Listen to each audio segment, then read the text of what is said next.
guys, today I'm going to show you how to cut your very own DIY face framing layers from home. These are so gorgeous. They have been around forever. I'm especially seeing them this year. It's almost like they've made a bit of a comeback. They contour the face so beautifully. They work for so many different people, and they also happen to be one of the easier things to do on yourself from home. So join me today, grab your scissors, let's go. So if you guys have noticed, things are looking a little bit different around here. I changed my YouTube set, I changed my studio. My husband and I put up some wallpaper. I spray painted my mirror. I showed you guys in shorts. If you watch my shorts, you'll see me doing it. We'll see us doing it together.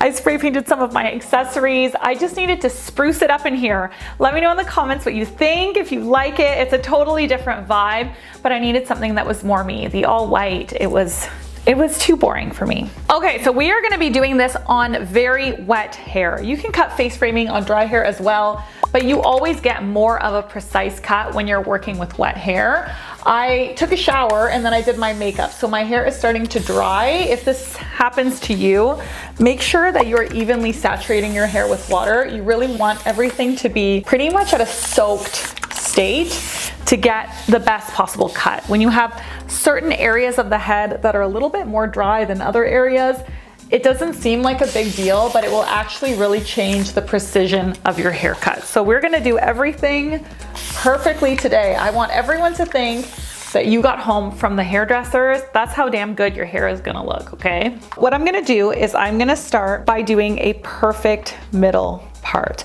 I want my face framing to be completely even on both sides because I wear my hair in a lot of different ways. I wear my hair with the middle part sometimes. I wear it coming from this side sometimes. I wear it coming from the other side sometimes. I have a lot of flexibility in where I part my hair, so I'm going to cut my face frame to be perfectly even so I can flip it any which way I want. If you are someone that always wears your hair in a side part, you can cut your face frame in the side part as well. You'll basically do the same steps, but with a side part. But if you ever vary with your part at all, and I suggest that you do experiment with your part because you'll get a lot of great and different looks, then just do it in the middle because you'll have a lot more flexibility in how you can wear your hair. Now, the next thing we need to do is we need to subsection the front of our hair forward, and we need to clip the rest of our hair back.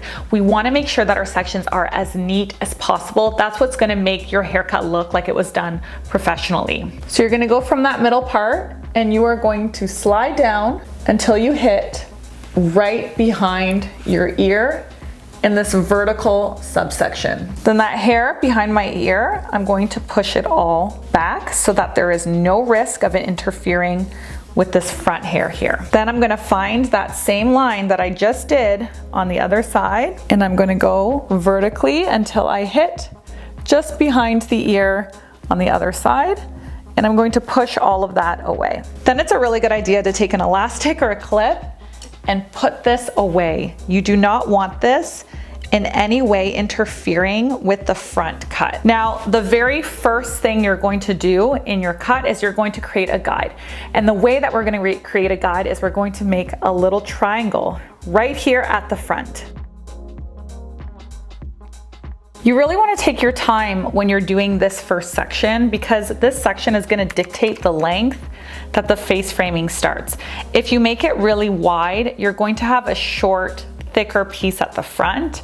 And that's not necessarily a bad thing, but something you have to be kind of aware of. I have very little hair, right? I have very fine hair, especially at the front.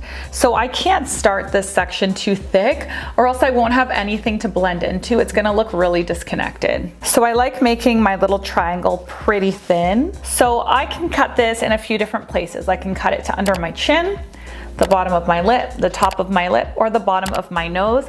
It just depends on how short I want that initial section to be. I don't love the front of my hair when it is very short. I don't really love having a fringe. So I'm going to take my hair, I'm going to twist it. I'm going to line it up to the bottom of my lip, you know, right where my chin kind of starts, and I'm going to cut my guide there. Now we're going to be connecting everything. So let's start on my left side. So what I'm gonna do now is I'm going to grab a little section, bring it forward. Okay, take the rest of this, put it behind my ear. So I'm gonna comb it and then I'm gonna tilt my fingers, and here's where that first face framing starts, okay? So I'm going to position my hands and I'm going to slowly rock my scissors to connect the dots. See that? And I'm just gonna take a look and see if I like how that's sitting. So I feel like we could do a little bit more. Make sure when you do this that you're not turning your head. If you're turning your head, you're gonna create over direction or elevation. You're going to change the angling. You don't wanna do that. You wanna make sure that everything is looking totally straight. You're finding that section and you are cutting right into it.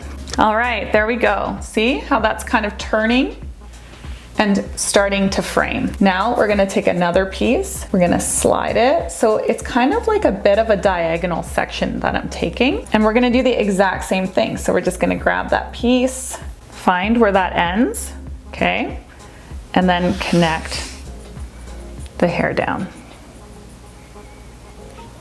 Now we can take another section. You can go in as small sections as you want or as large as you want. I find that you could have a lot more control over what you're doing and a lot more precision if you use smaller sections. But if you feel very comfortable doing this, you can definitely take larger sections. I mean, when I was doing a lot of hair in the salon, sometimes I would do this in one section. But again, it's very important that you see your guide. So I lost my guide by taking a really big section.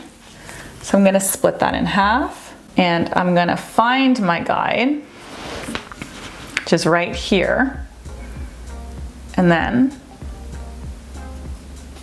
slide cut down.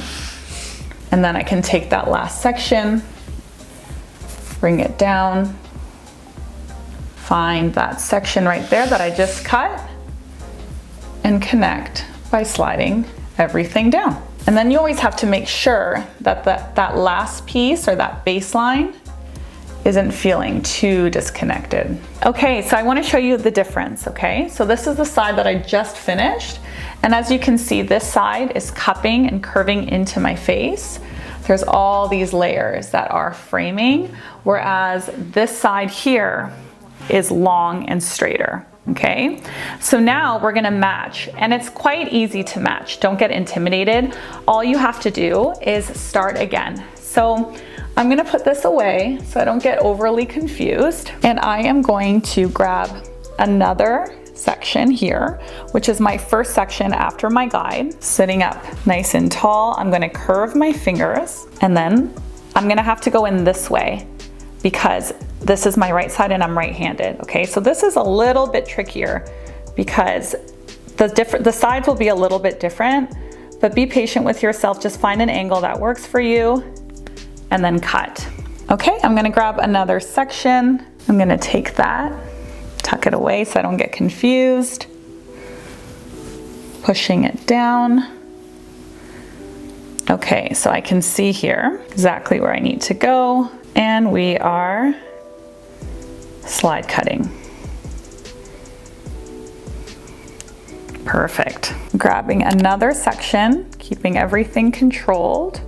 Just gonna tuck that away, angling my fingers and cutting. Okay, so the way that I like to compare is I take the two front sections and I pull down to see if they are sitting in the same area, and they are. Then I take the side section and I pull down to see if they are sitting in the same area, and they are. Take the next section, pull down. Yeah, we're doing pretty well. Okay, now here's something else that you can do if you really want to perfect this. If you are happy with this, you're good to blow dry. But if you want to perfect it even more, you can also go in and start again. But instead of slide cutting now, you can turn your fingers and take a look at the angle, and you can go in and you can point cut it if you want to, you know, change things up, or if a couple of hairs are out of line, you can definitely go in and perfect it that way, just going section by section again. Right here, I can see that there's a little bit of a disconnect. When you do this, make sure to point cut so that you're creating soft lines. You're not gonna get a really harsh section right at the front. And of course, do the exact same thing for the other side.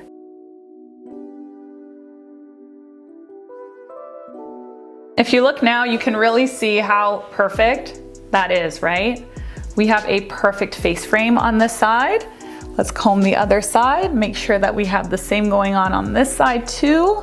And we do. We have kind of a perfect beveled face frame. Okay, now for products. So I want a lot of volume with this look. I want a lot of volume, a lot of movement. So I'm gonna use a volume styling mousse. This one's by Alterna. I really like it. I like focusing it mid shafts and ends and even up into the roots. And then of course I'm gonna use some thermal protection spray. This one is by LADOR. This is my favorite thermal protection spray. It's super lightweight, which is really nice for my very fine hair. I don't want anything that's going to weigh my hair down. As always, you wanna brush your products from roots to ends. If you've been here for a while, you know that my favorite way to style my hair is with a blowout brush. I love volume and I love smoothness. I don't like a pancaked or a flat look on me almost ever. And because my hair is quite textured, quite wavy, quite frizzy, I need something with control. And to be totally honest, I find using a round brush and a blow dryer to be much more challenging. Doing this where the round brush and the blow dryer are one unit, it's just so much easier and I get so much more lift.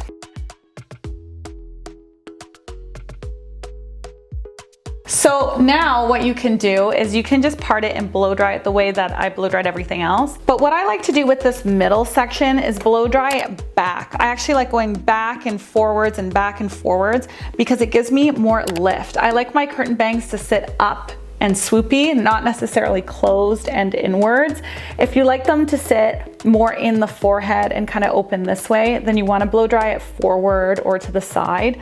But if you want it to be up and flowy, then follow this type of mohawk sectioning because it will give you a lift here at the root so that the hair isn't falling right in your forehead or on your face. Okay, now if anything feels heavy to you, you can point cut. Dry cutting is really kind of like taking your artistic brushes and making something custom. So I can tell that this line here is quite strong. So I'm just gonna go in with my scissors and I'm going to point cut it quite deeply to shatter it a little bit so that we don't have such a strong line. It will make it blend a lot better with the hair overall. See, now that's sitting a lot softer. I can go in here as well and do the same if I need to. I don't have to point cut as much down here because my hair is quite fine here on the sides. So there isn't that much density, but if you have more density, you can really go crazy and, you know, thin it out significantly. Just be careful and keep checking to make sure that you're not overdoing it and that you're not, you know, kind of dissipating your line completely. And then when you release the rest of the hair, you can see how well it blends.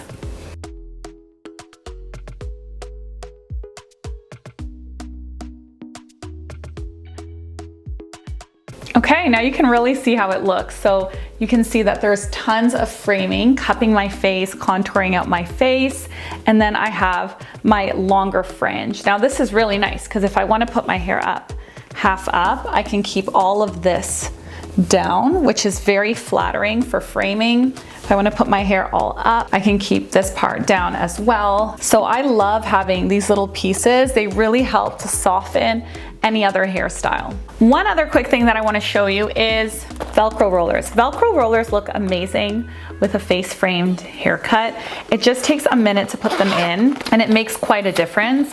I just bought this set from Amazon. It works quite well. I like using the bigger rollers and I'll show you how I put them in. So I always take my front section out and I roll this entire mohawk section back. Then I take these side sections, okay? So I'm just gonna put a couple in here, just the very top and the sides. And I like rolling this section. See how I'm going on an angle towards the face like this? And the reason I'm doing that is because we cut the face frame to cup. So if we set it with a Velcro roller, even for 5 minutes, it's going to really emphasize that shape and it's going to look beautiful.